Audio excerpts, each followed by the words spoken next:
Okay, you guys, we got Whack 100. Then got a call from Mr. R. Kelly. He's helping Mr. R. Kelly out. Thank you, Mr. Whack 100. That's a great thing you're doing by giving Mr. R. Kelly an outlet to get his voice out there. And you guys, yes, Tasha K was working with the feds, working with that little federal agent person down there, and laid up there and tainted R. Kelly's trial.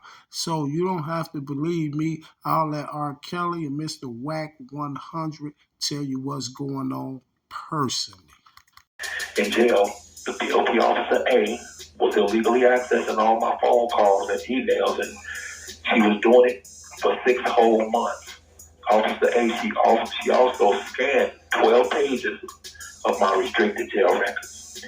She tore off every corner of every page where the dates and times would have been. And then she sent it to her own personal Gmail account. Oh, that's where it went wrong at. Right, that's exactly. But she didn't stop there. Officer A then sent all of my jail records to a blogger named Tasha K, who stated out of her own mouth that she shared my jail records with federal witnesses in my New York and Illinois case. She said it out of her own mouth, and it's out there on the podcast and everything. Now, Officer A violated policy and procedure, but once Tasha K sent those jail records of mine to federal witnesses, it became federal crimes. And Officer A became an accessory before the fact. Aided and abetted officer. She aided and abetted Tasha K.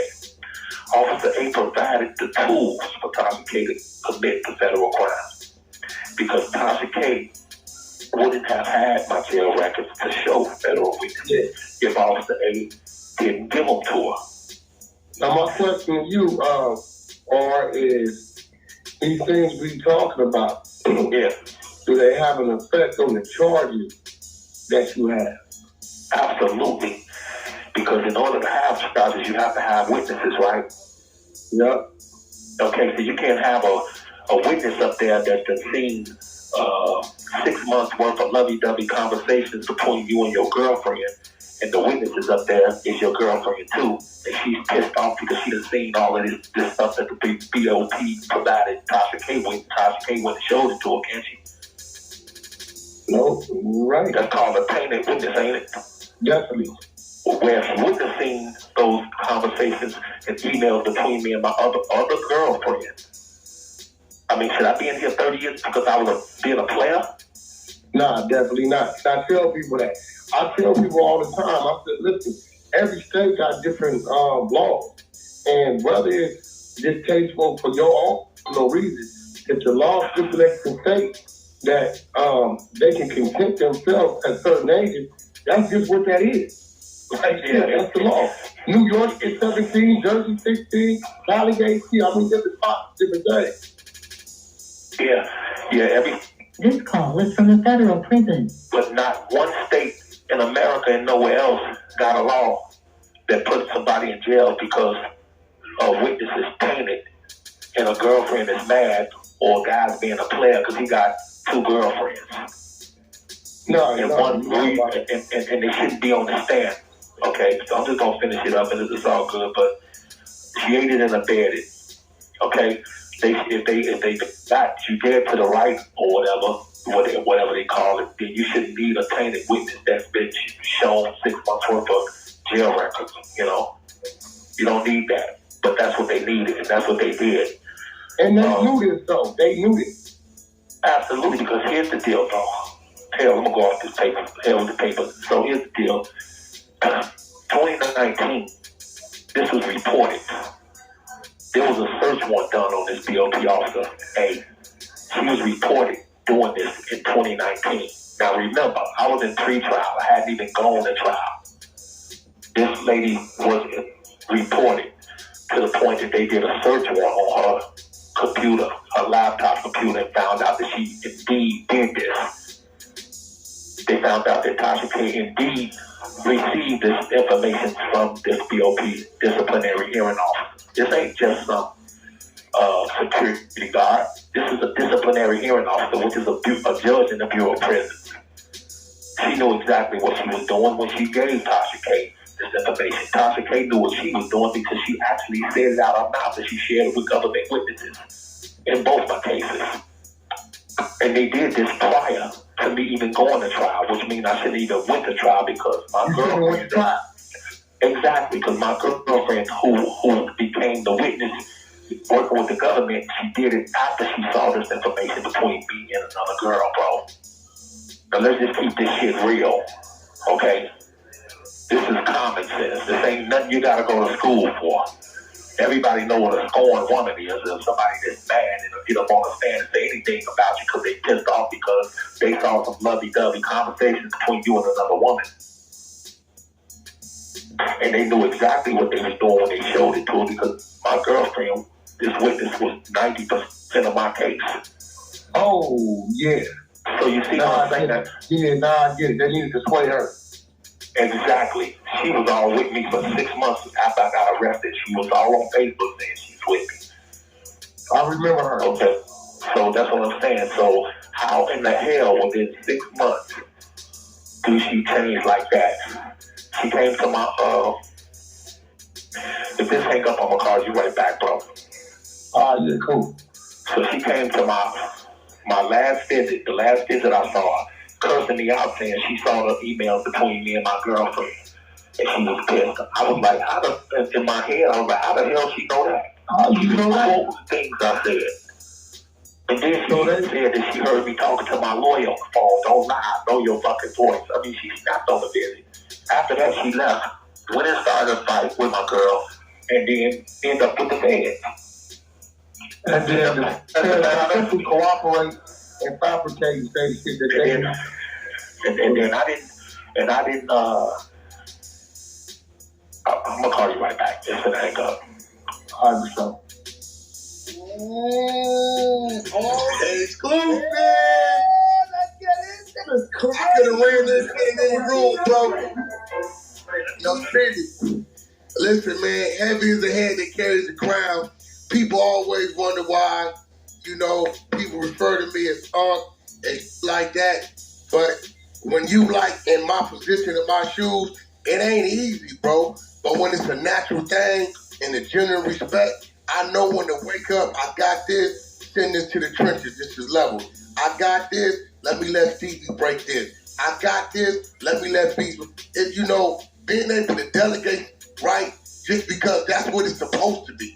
I can sit top left all day and just swallow all the water, all the sun. But I don't. I pass it. Because if you're a real boss, you want to create bosses. Hey, yo, Wax, so let's get into Tasha K today. How did she know the federal agent? How you know the agent? So the agent went to staff, the BOP staff, went, and the feds, they communicate by emails. You can email them, they email you back. She went in there 153 times and emailed R. Kelly all his correspondence with other women to herself. Wow. Right? To her email.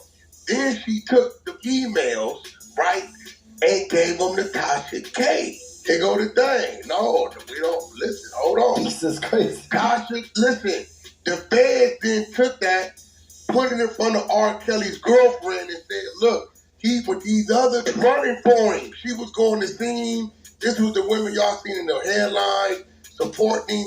By the time they turned her through coercion, she represented 90% of his conviction. Wow. This is where he got grounds for appeal. Allegedly. They tainted and coerced a witness and never said nothing about it. Now, this is where it's going to get juicy in the other clips. Another agent heard Tasha K reading the emails and knew you ain't supposed to have them emails. Internal Affairs got involved, and then came the warrant. They hit the BOP officer's house, found the laptop, the computer. They found everything. All this is on the Fed side. This ain't what R. Kelly team had done. It's on the Fed side. So if all this is on the Fed side discovered, why in the if they allow that woman to take the stand in trial, knowing y'all tainted the witness. Right. 2019 to 2024. This was finna happen. And y'all watching it. Y'all part of history. Because of what I've been doing, nobody would talk to R. Kelly, give him a voice. Because of what I've been doing, the appeal gonna be forced. And guess who gonna have to get on them things? With the 100-sided clubhouse. Tasha Bay. How did you get that? Exactly. So, did you, before this conversation with R. Kelly, you stated you knew R. Kelly prior to this conversation you had with him? Wait, say again, Steve? But like, what is your relationship with R. Kelly? I mean, I know he. I know. I just want you to answer. We probably met about 14 years ago. He heard I had a platform. Actually, he said the officers in the prison he in told him, if won't nobody talk to you, get the whack. He got a platform, he'll talk to you. And that's how he got you. Wow, that's what's up. I got like 4 more parts. One part, if y'all want to go get it, I released part 5 on No Jumper on Friday. It's at the end of it. So if one of y'all want to go get it, go towards the end and you will hear it. We can play it in here. Because he said he gives everybody the actual case number where people can go look up the actual warrant that was served on the lady's house, police lady's house. When he gets released on a technicality, or he's acting innocent of the charge? It's definitely going to be one of those, especially if the girl was 90% of the case. See, I wasn't in the case. No girl that they coerced was 90% of the case. It's a lot of people that have come home on technicalities. You know what I'm saying? You can't break the law to enforce the law. You just can't do it. I'm home right now, not because I didn't do it. It's because they lied in that report or they dumped somewhere. I should have been gone. 20, 30 years ago, I should have been gone. You know what I mean? So that's just what it is. Like I said, even with his case, and I think I talked about it in one of the clips that we listened to, I used to see R. Kelly all the time, bro. We checking into the same hotels. These women, they be right there with their bags chilling. I see R. Kelly, what you finna get into? Well, I'm finna go rest up. We're gonna hit the club later. The girls, what y'all gonna do? We about to go shopping. Like, ain't like held in the cage. Like, so I'm really tripping. Like, a lot of these parents gave consent, whether we like it or not. I'm like, y'all acting like this man had these women holding them against their will. And that ain't what that was. That's what they turned it into. But I think what they get him at is this. If you're in Jersey, right, and the legal age of consent is 16, right, and you like, we finna go to the club in New York, and you take this 16-year-old and drive over to GW, George Washington Bridge, and you go into Harlem to a club where the legal age of consent is 17, technically they can book you. So we ain't mad if they booked him for a technicality. You can't get mad that he might book them back for a technicality. Facts. It is what it is.